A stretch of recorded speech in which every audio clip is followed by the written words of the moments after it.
Kaugnay sa naganap na lindol, pinaalalahanan ng Philippine National Police ang publiko na manatiling kalmado at maging mapagmatsyag para sa kaligtasan ng lahat.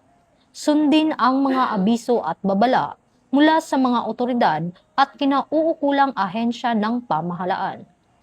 Iwasan ang paglapit sa mga gusali, poste, at iba pang istrukturang maaaring napinsala ng lindol.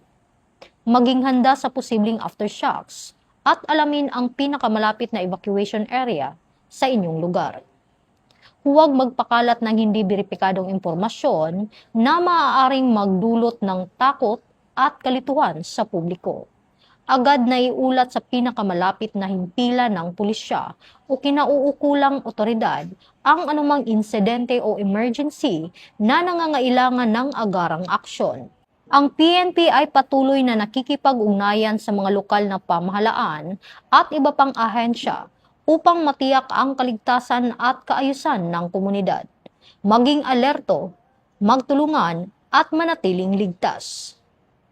Mula dito sa Campo Crame, ako ang inyong PNN correspondent, Patrolwoman Resalie Umalay, nagbabalita para sa Police News Network, alagad ng batas, tagataguyod ng balitang pulis.